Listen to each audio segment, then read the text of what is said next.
Okay, welcome. Turiza beba manoba ndi zakunja. Zobeba zakunja sari kunja kwa Malawi, but recording from outside.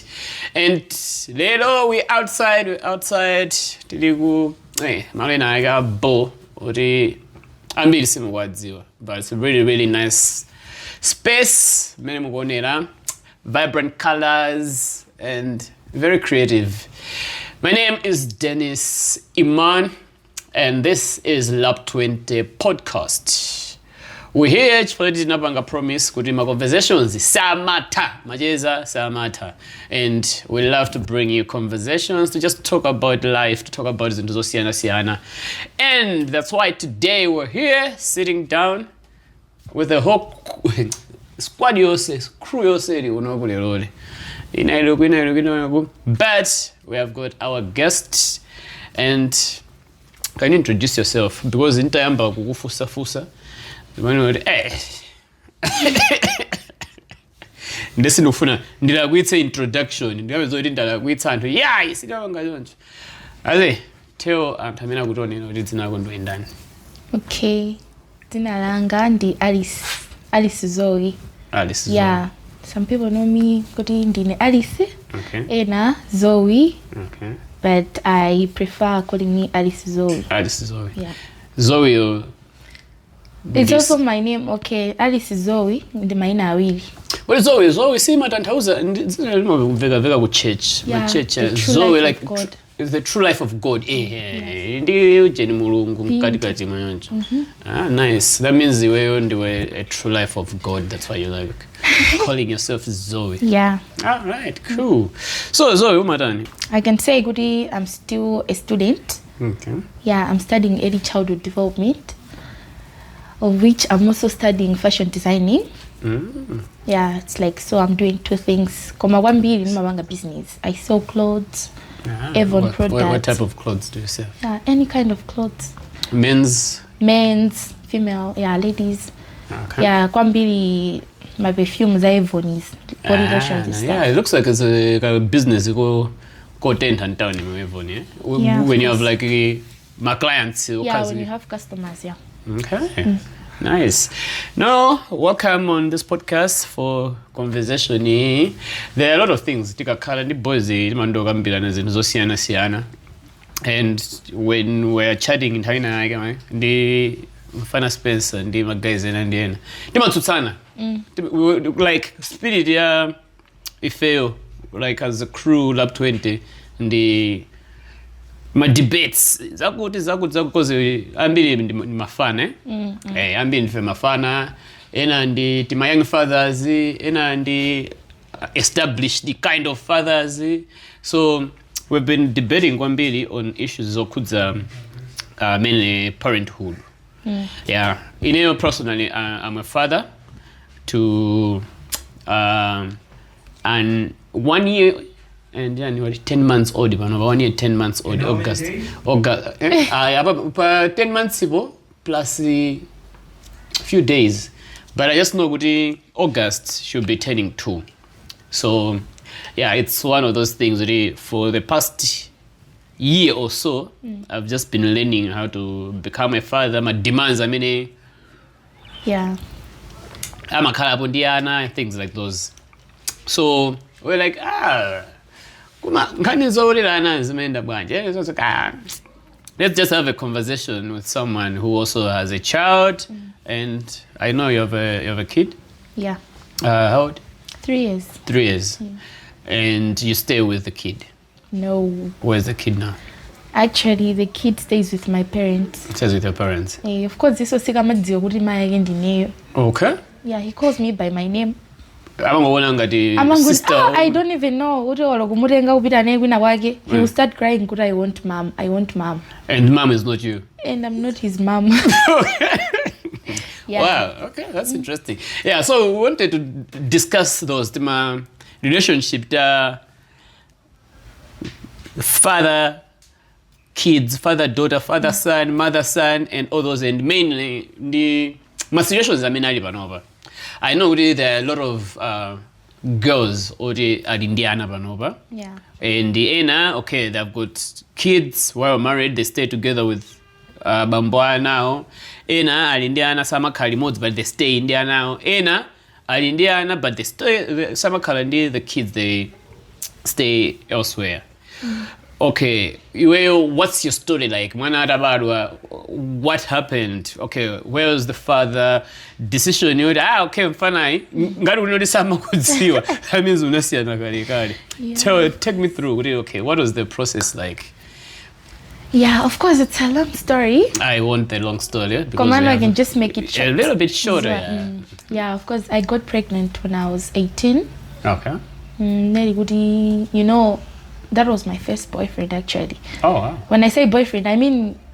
Yeah, you know it. Of course, I had some boyfriend. Yeah, that's always crashed out. Yeah, but I mean the guy who this is my boyfriend. Yeah, so I got pregnant, and then, you know, of course, the truth is, I really wanted I should stay away from my home to find my issues there, I had at home, of which I thought it was a solution. So I got pregnant. I started. When did you stay away? Before you got pregnant?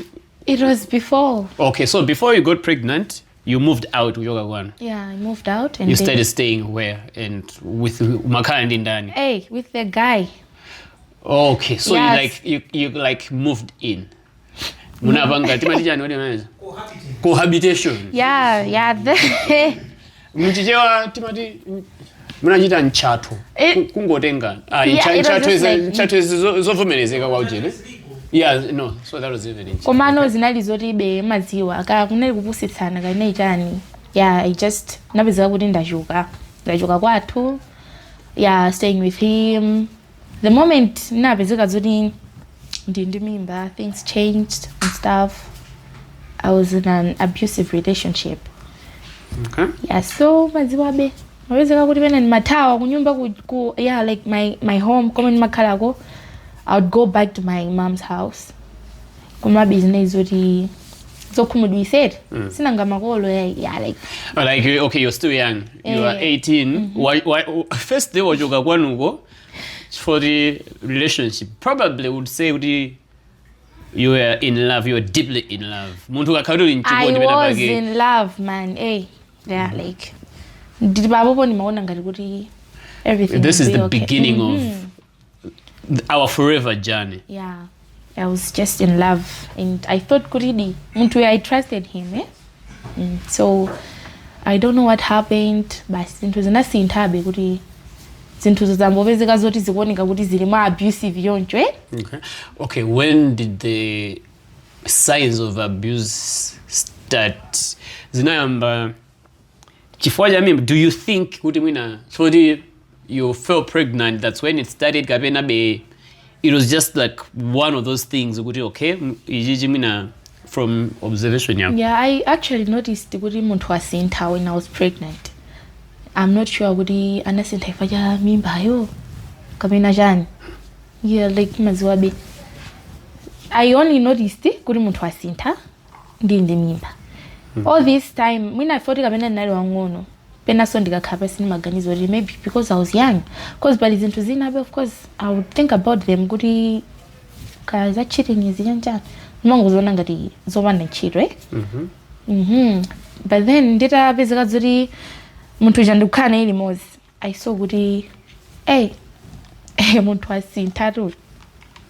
Yeah, so I would just say kuti ndiraona zoti ndi mimba, things like ndamba kuona zoti zinthu zikusintha chichonse chikusintha like sleeping out. Okay, I wanted to go there with my changes zake wanalutani. What was happening? Yeah, like kugona kunja kucha munthu wongochoka munthu, imagine you are pregnant and then your partner is sleeping out kumabwera mawa janchani fight ukafusa unali kuti janchani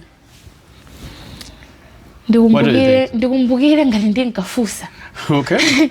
Yeah, but actually pena vake nimaona ngati mwinabe I'm quiet sometimes then nimaona zoti kuti ndizimfusa munthu zinthu zija.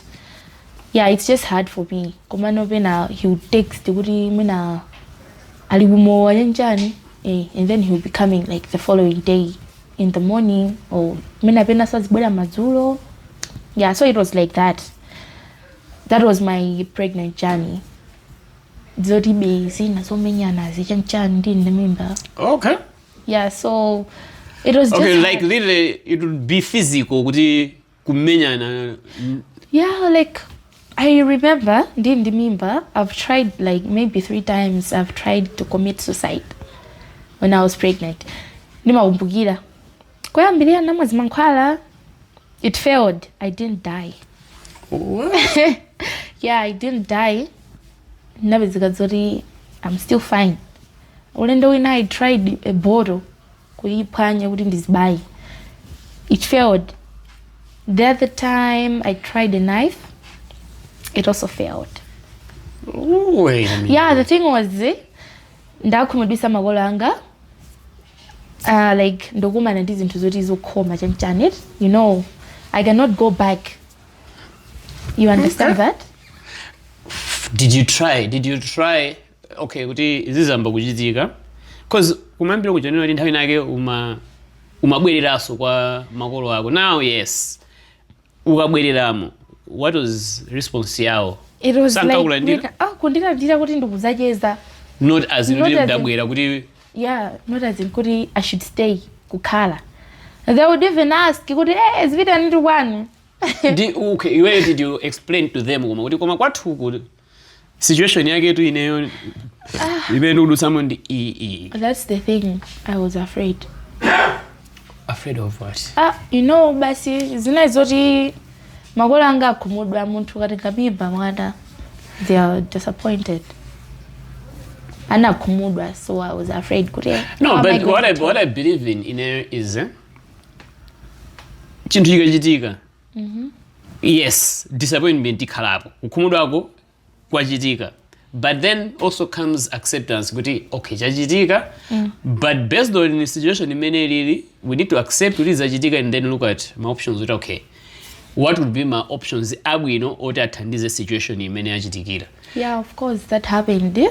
Ngati panova misano zinachitika zoti when my dad noticed he would have been going through zinthu ngati zimene zozo ndi pamene he had to help me kuti bwereri should go back to school and how now did he notice okay this is because you are in this abusing relation. Okay, let's go back.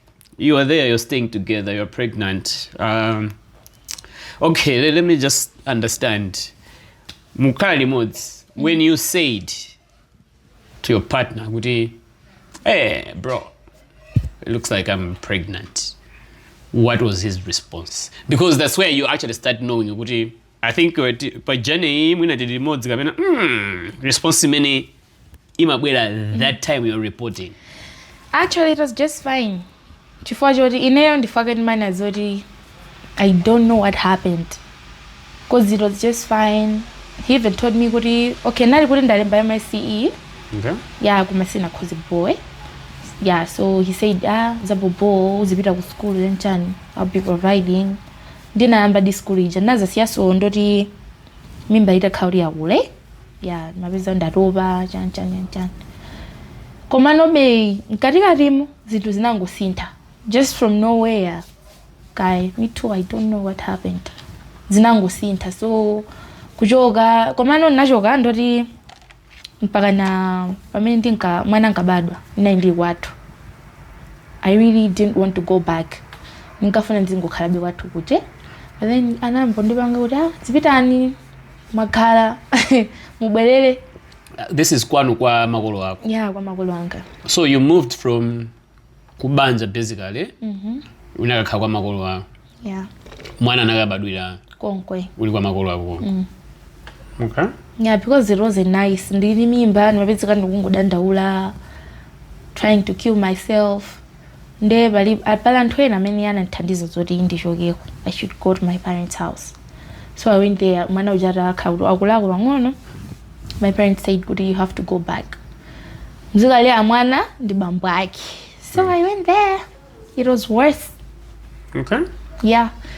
He used to beat me, Jani. Kusia opanda zakuja, things like that.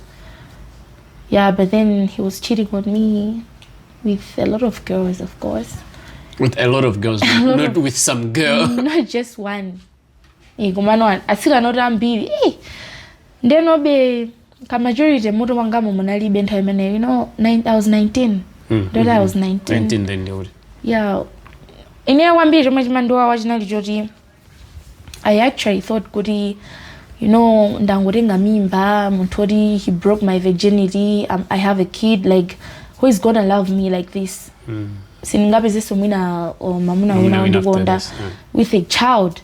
That was in my head. Mwina so mpaka pano matho maganiza zinezo.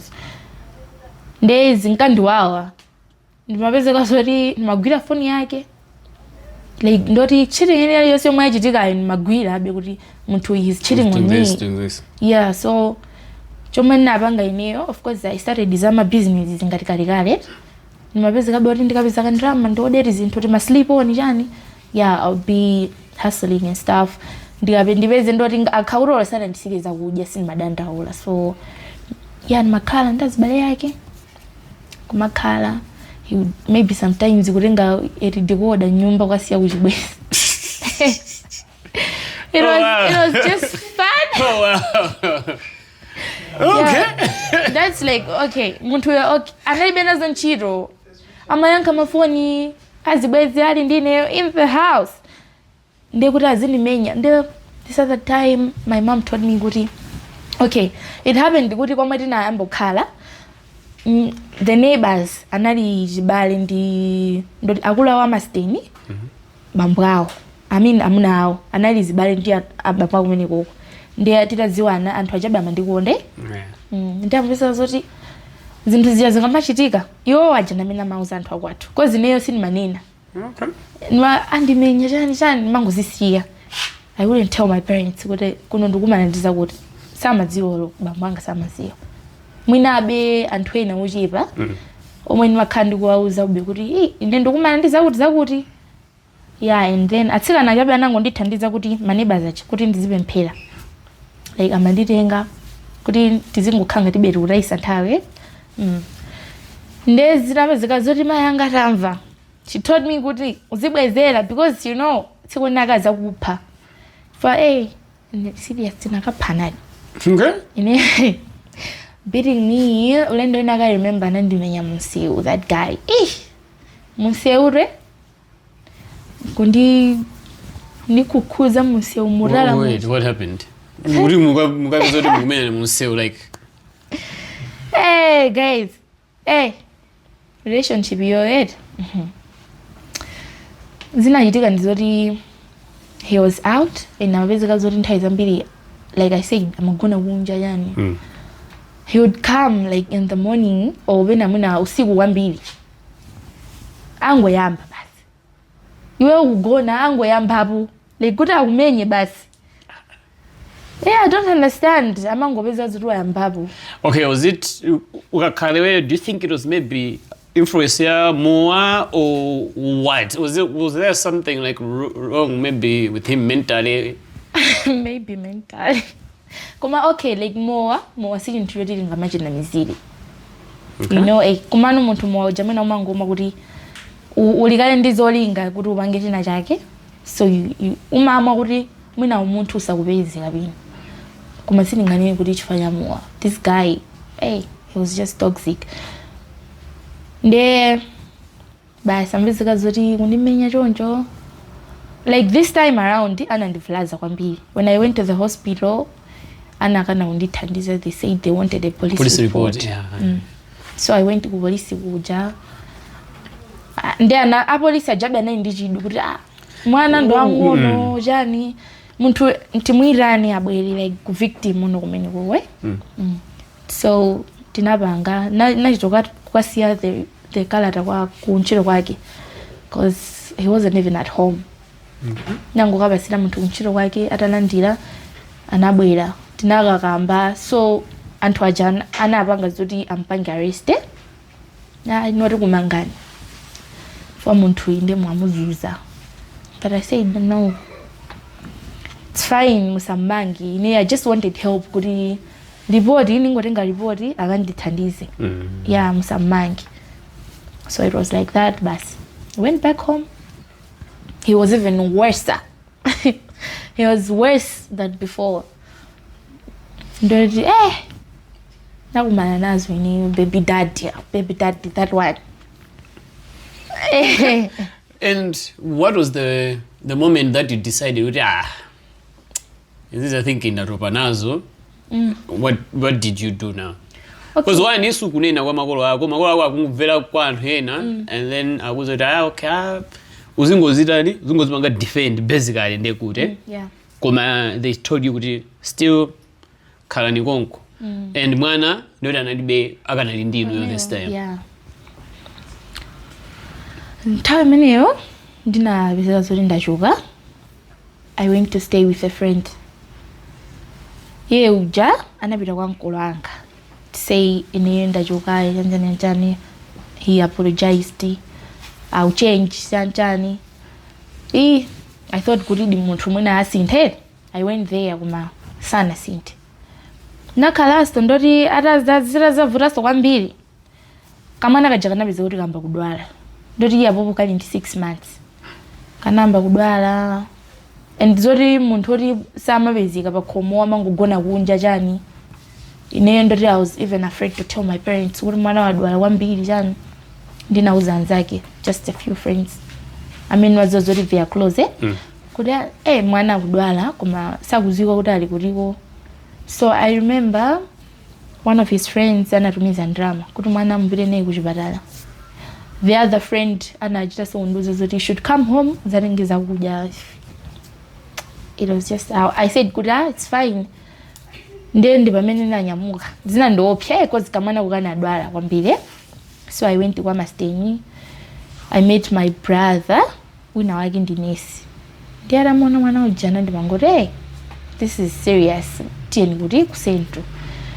So when I told friend wake ujana rubiza drama uja. Ananithandiza kuti there I should meet another friend. This guy is a pharmacist. Yeah, so nakumana bendi anzao amene anathandiza kusentro kumana anati banga admit. I remember he just came that day. Only that day. Kuma gwina akoseko sana bwereko. Like kuti kati kuja chani sana bwere. Yeah, so pamene zina ndiboa I said I think I have to accept. I should move on. Ndetitaruka uchipatala kuja. Sinamuze so kumabe anthu ena kwathu they said tingwauza maya yake kupangira mamawa chani. Ndinauza maya yake aja. I went kwathu nakhala for like chaka chimodzi. That was 2023. Nakhala chaka chose until he started coming to my place. Mabwera ngati mwina akuzamuona mwana uchanchana. Kumpeza brother wanga ntchito. Paka anthu they started telling me kuti mbwererani mzikalera mwana. They always said that. Komano 1 year inali ambiri kuti ndakhala. I've seen life kuti of course I used to beg kumampempha bebe na pake pakavuta za mwana chani.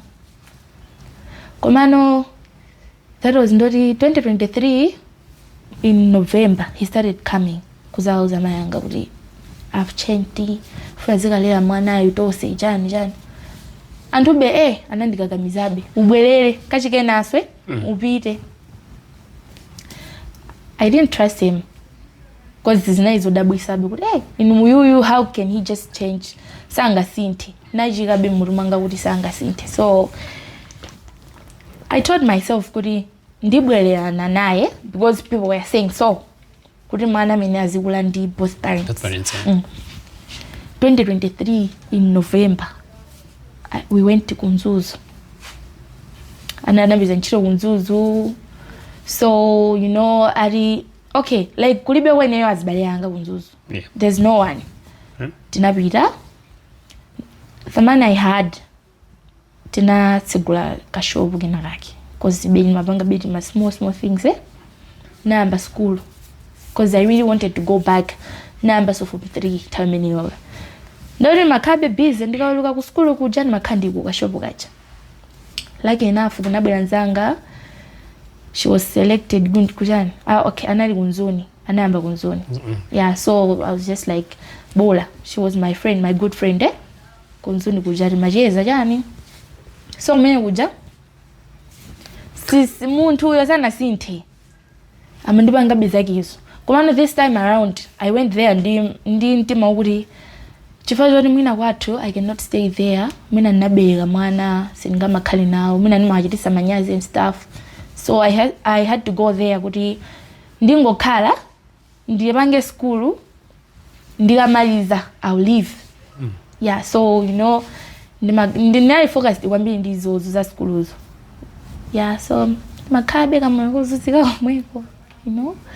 Yeah, so napezeka zoti amayisetsabe kuti tizilimbana, he was cheating on me jani.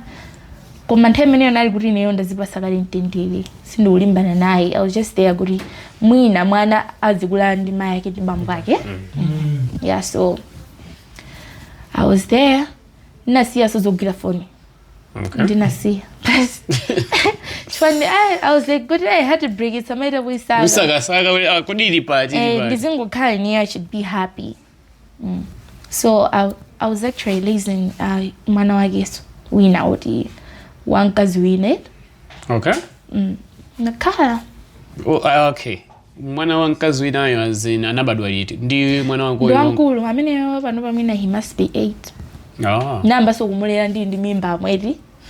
Like the time I went to Watu, nina murenga, makana I Watu. Because mina the bond jani. Namba ukane bindiwa alwa ngunwe. But it was just my responsibility. Makana I Watu until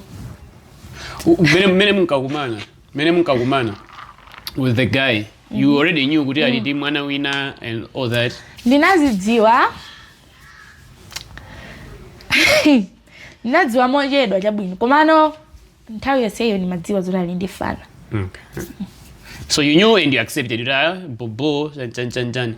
And the other baby mama, was there any drama? Where's the It other? was there, the drama. Anandoza suzori mwana wanga sadzabadwa amupa. Anandoza, wow. Okay, she was like, "Hey, wamurenga mwana wanga ukamusiye kuma makhala." And it was just love. I wanted kuti mwana azikandi bambo yake. I accepted. It was ineso ndimakondana kwambiri. I love kids. Nde mwana uja makani zabuno bwino ruzija.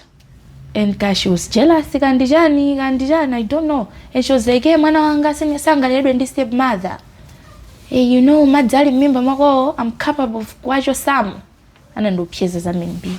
Okay. Yeah, umano. Sina foge basi. Pakana rova ika. Oh, wow. Wow. Then just baby mama wage ndo siana ndiye cause konzuzu kujana ngokhala in November, I mean December and January ara ndona kuti ndongopanga zanga sindikunula badira ndira. Okay, nthawi inakana anandisungiza phone yake kuti ndintumizire timapanga transfer kajani. Naona kuti amachokera kulilongwe kungati field. Napezamo a video, he was naked ninkazi wina. Enali yori yangu tengedwa like yesterday. Koma sina, I don't understand. Sina bange overreact. Sina dandole wambili.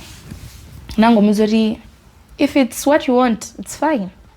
Chifandi gali namba kulimbana kuti ndisinta. So nango zisiya. Basi komano ineni mangu banga dizanga. When I say gubanga zanga, they should understand. Wait. Are you telling me you took a phone ya mamuna wako, ukupeza nude? Osari kuti ruma phone yo ndasaka kuti ndilolanda. Nana ndipasa phone. And you marumiza zintu from my phone and actually naika mo Snapchat mphone mwake facha kamwanake ndunina kamwanake. Kama konda use phone yanga Snapchat. Then I don't like kuri mwana ziswelesa phone yanga cause ineso nimakondo cover phone. Then nango lenga Snapchat kwika phone ya bamba yake yo. Kutazi uzida ziswelesa bamba zetu. So nabiza zori ndikubanga nimare ndizona zituzi. The first thing najibeza it was that video. Ya Jambo Dog Snapchat, they are naked. Yeah, ndori amagona. The girl was taking the video. Oh wow. So it was from Snapchat. Ndiramfusana gana, that's not me. Kugana amuna ruma gana. Wait a minute. Why would you say no? it's not me when I'm even seeing your picture there. Like, you were ulipompo. I didn't know it's not me. Like, you know. What? Guys. Zimezi on there is. Nali zori. That was. No. No, see, now I'm in you. Then I land the phone. You know what? I'm the investigator. I'll investigate. Must say where? I'll find out. I'm taking your phone, Ivanova, just for me to find the truth. Kenago, Alisa Zimangazaki. So I took the phone. Nabezabe proof. Kuri, it wasn't only that girl. Just 1 month, it was Zangubelan. Now what I am 20 something. Nene ni mabanga zanga. Nimapita kushopu wanga, nimapigila kushopu wanga, nimaja gonko, I'll just go there kugaguna. Ana on Makandi. Makandi no show. Makandi now. Yeah, so sinabizi gazoti. I don't want to go mwina ndukubanga zanga, mina zimamuwa. Pena nabezi kwa wagia nyumba urenga maki, usiku ndori ndi anaja, I'll be outside. But ndori muntu, he's just abusive. Chifuga, it wasn't only me, but even my kid. I just be ganiza uria. Ojoga muntu jandiana. Oh, nkani yosi ya jaguja. It shouldn't be about me. Koma ana kabena uri mwana. Because actually mwana wagi nchawina gana biziga zuri amampa sandrame. Ata na muuza. Kuraziga jaga restaurant. So the kid would come to me. You know, mom, andipa sandrama ru. Arindika gule. Mango muza kuda, keep it. Kushobu kumaka nkazi wina wagi na muzuri. Uzingo bida ugoko. Ukaja. Until wanabezika zuri afuna kuri tizili mbana basi. Izozo zori ndupanga nikazo sizi nkamufikira bwino. Okay, what do you think was his motive? One, unapita kali anachita kubwera kwanu, and then you're back here and it's like ka trend komweka aja kakungopitirizabe. Ukakhala wewe kama muone, mbona ngati cholinga chake weni chinali chani? I still don't understand. It's just hard for me to understand kuri ndiama funa jani. It's very hard because okay, I would explain it to someone or she's also married. Kuri mwina ndivesesa. Like kuri ringovana antu amanduzo ritu kukumana nafe ni mavuru, but this is too much. If as muna to they go out mwina on Fridays, mwina abula mao on Saturday. Chakuja makalasia, that was just different. Then mabezeka zoni mbali zose zintuzagi ndizuri. It was just complicated. Ndizovura mvetsa buri. Is it normal? Is it normal as bambo? Is it normal? As bambo en munuko. Sakale peyo wonga ndikudisimu manyumbamo. Manyumba mwanu muzwenza. Is it normal kabena maseko as bambo mukamacheza? Do you reach that point oti panyumba mwasiyo babanda ndio ndukakhala 2 days? How would you drink? Pakomoza nasiye jaguja guys. I was telling Nazanga on ifela magazine to is that true? Wait, this is like no, okay, yeah.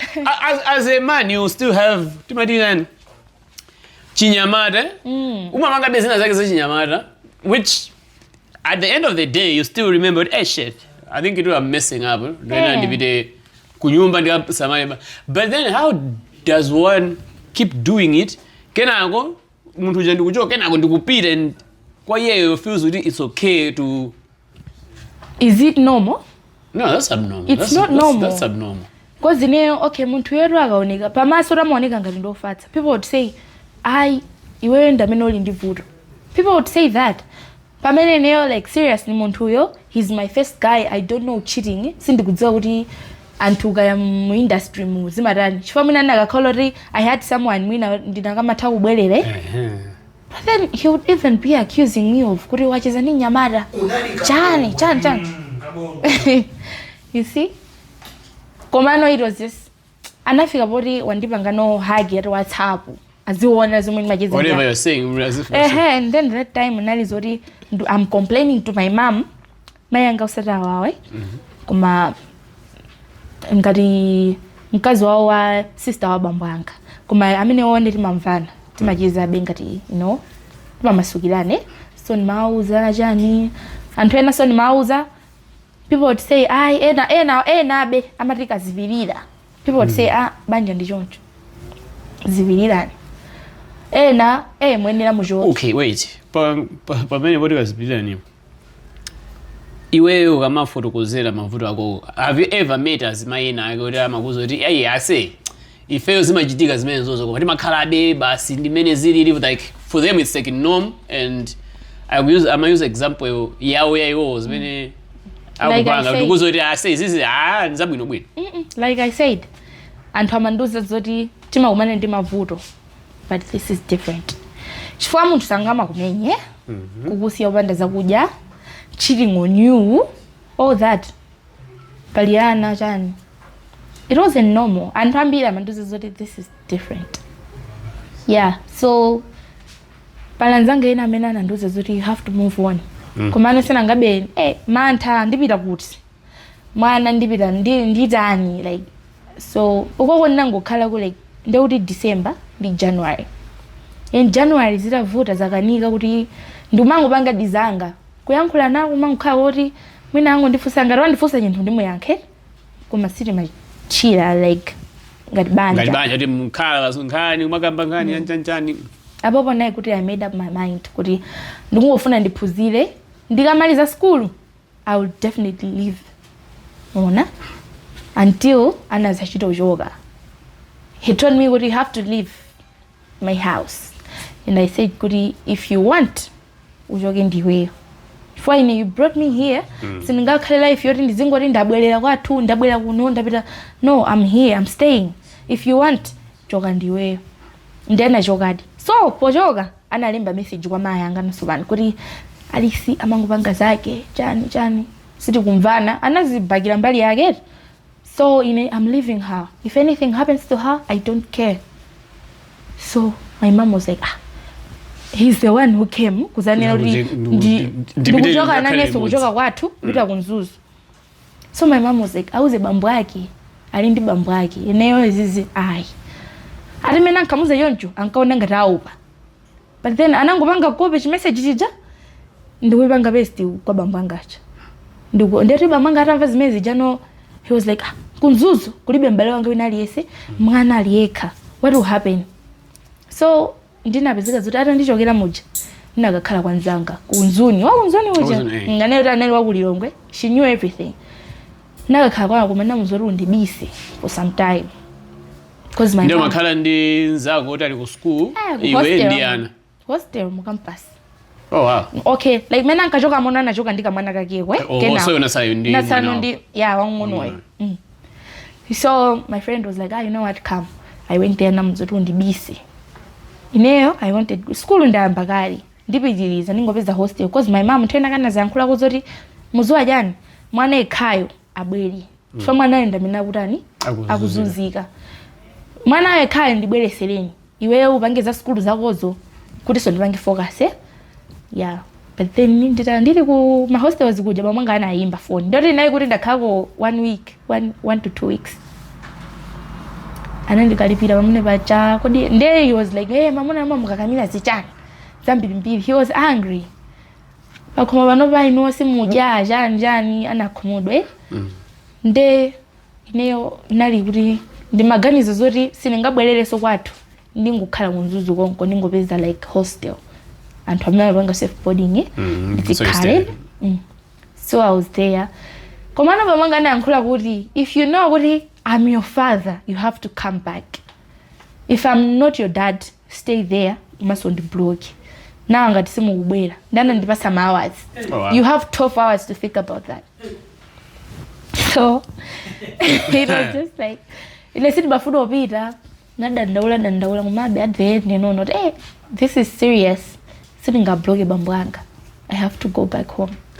That's when I came back. Mtango kanendo 2 months. That was 2024. Nde abubona naizo kuti abateza kanikadi. Kunzuzwa ndipanga chipongwe guys chowawa. Chipongwe choti tawe nake ulo ndikakhala. Ndimaziganizira kuti why? Like why? No, like okay, listening to your story, which I've chosen to believe. I've chosen to believe that you were not cheating, I wasn't. This was your first boyfriend. You went into this because you were in love. Yeah, a baby came through. From your story, it's like you tried to hold on your end. Yeah, chikondi janujo koma kwinaku nothing was coming back. Kuti reciprocating the same love that you were giving, which is, I don't know, which is crazy. That's crazy, man. Yeah, I think it's crazy, but it's a situation where I think Andrena Arimomo and they choose to stay there for whatever reasons. There has to be a positive in it. Whether one drama, mama see drama also a joke, kind of abusive, but then there's still money, so they'll stay. Or there has to be something that chiumpangitsa munhu joti akhalebe. But yeah, no, this is wow. So what happened now? 12 hours. I came back kunyumba kuja. Sikurana asiyaru kundipepesako. I'll change. Ari Marijan, but Mari last chance. Give me the last chance. Another babe. one. Last chance. One last One chance. more chance. Come on, Kararu. One last. Hey. Last. Kumano. Nangori ndisituruke tawe yabwino. So sinangaso bomangana zuri I'll go back to school yani. Yeah, that was the only thing I cared about. So I had to come back home in 2024. Tina khalabe arivutisa ma messages nangu wa blogger. Arivutisa muntu mafika poto over basi. Yeah. Okay. So since 2024 until now, you came back, and then are you staying alone? You're back staying with your parents? Pano.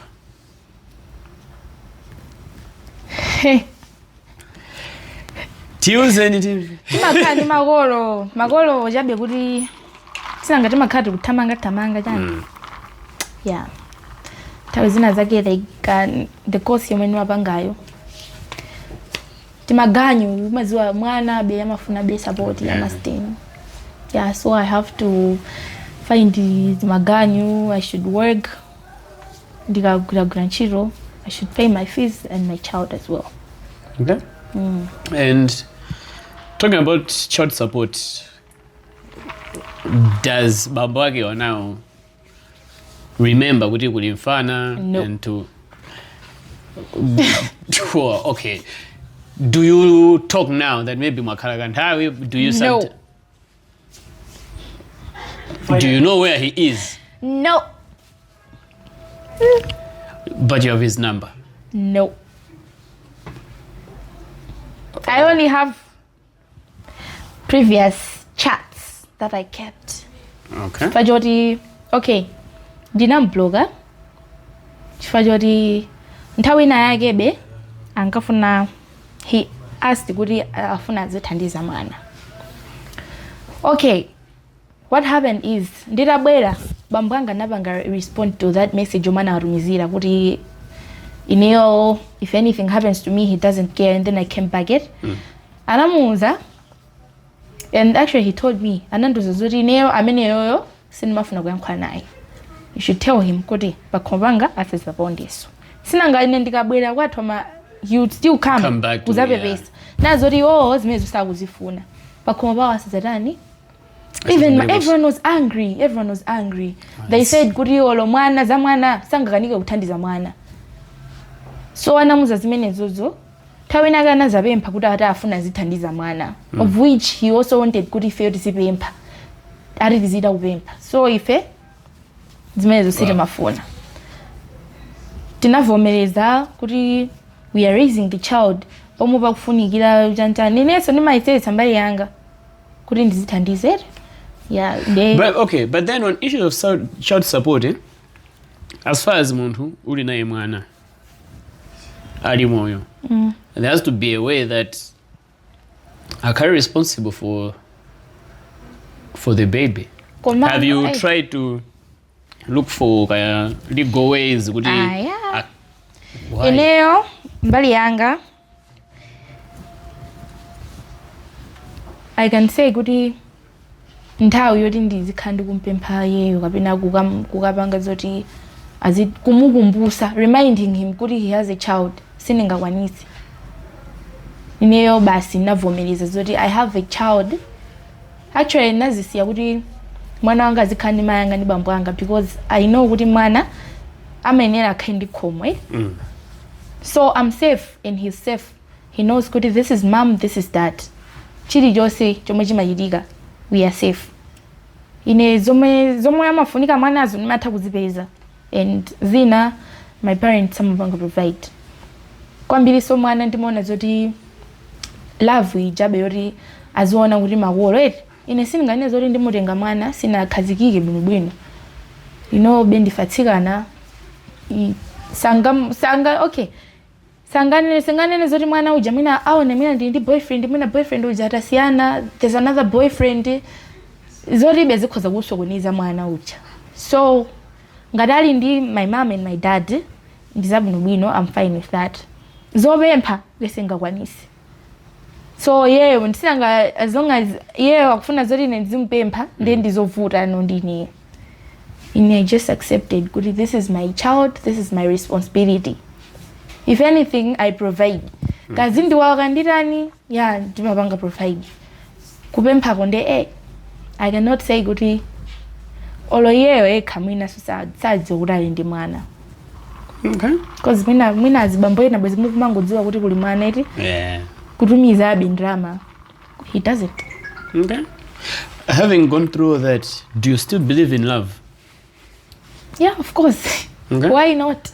Have you had a chance to find love on the way after all that makes you still believe in it? Guys, wait. Zalavu said, I would say, okay, sinanga, you know, a lot of people are watching stuff. Sinanga nene zodi love ulibi. There's love. Ndipo wantu dama sangalala. Leta mune yena mati, akangona kuti nkazi waberekera mwana. Ama mugonda so kwambiri kuposa like before. Chifabe ndi nthu yoti si nthu chophweka. No, having a kid, bringing a life into this world. Zimangoneka zophweka jonje, koma it's not that easy. And love ilipo. Anthu okondawo alipo. Okay. Yeah, because I cannot say kuti amuna ndoyipa just because someone treated me choncho.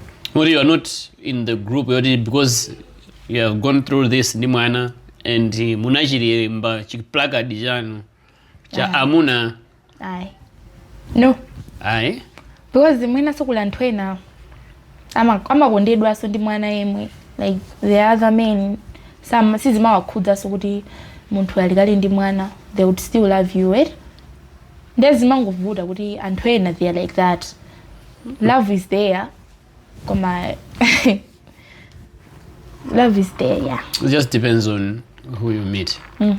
For them, I mean, I would just encourage them, kuti they should not go for love, but love should come for them. Chifwajo riba nova ukhoza mabezeka ndikufuna ndipeze chibwezi chizinikonda ndi mwana yema ndimona ngati so pena vaka amuna if they see kuti this is one has a kid they will still want to try. Fama zoti my baby mamas they are searching. Ndi amuna mbili angokupa kula ndi busy lokusiyana. Ngobile so baby mama wangondi for already they are desperate to look for winner. Yeah, like honestly ndekuti umakhazi oti no pena pake okay it's just true it umakhazi ulibe choice. Like you just say kuti mamuno inali ese you don't have a choice. You want mwina angokhala oti mwina akuvomereze ndi mwana wako. Ndi ando amabwa ndi drama. Ineyo uchentana I love your kid this. Koma once they pagula they'll go. They'll just leave you. It's not good kuti muntu iwe ulindi mwana zinavuta uzisaka uzipezeka zoti iwe you are chasing me. Sizabwino. Koma no mamuna akazapezeka kuti mvuta yake sudziwe. Papenebo. So you just have to give it some time.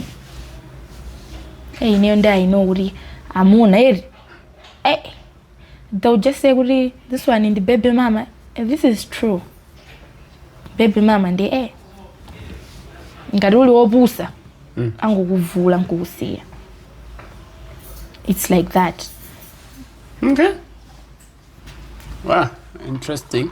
Yeah, This is like one of those stories that you feel sad and you feel very hopeful at the same time. Yeah. I don't know the emotion as I'm listening to this with you end up because I feel like you're one of the strongest women that I've actually had a conversation with. All the other women, strong. most of these other women, as far as their men, baby daddies are not present. They don't have any good word for them and for any other man. So they're out there to just revenge, okay? Domari ari ndipo like the previous mamuna wewe baby mama wake wait. Analoti I don't know kumana nali muntu wati ozuzaru. She would call me ndili ndifoni yama keyboard kundimbira from South Africa like iweyo ndikupa. Why? Wow. Like there was a time ndinaona zoti mwina wanje muntu this is responsibility yake ndithawira kwamusumira kuti ndi mwana wake azisa kumuthandiza mwana, but I'm not that type of person. Ine kunali kuvomereza kuti it was just part of life, part of the process. I don't know why a lot of baby mamas get to be bitter. Yeah. Or even a majority of them will end up being bitter. Never ended up together. They will be bitter. Ine ngati ndinankhululukira mkazi amene akazi omwe amandipanga no cheat ndikoza kumana naye kumpasa somoni zabwinobwino. Wow, you're such a kind. You're such a kind. And I'm just a peaceful person. Wow. At the moment. Yes, Dad. Guys. Podcasting. Kungo tuluka ikangwadi atuluka chonchi. What's your name, Daddy? The only thing you never know ndio because ngokuzo ndi number yake mfana. Koma, my interview ndi ndizikabangana. I need to vet alone cause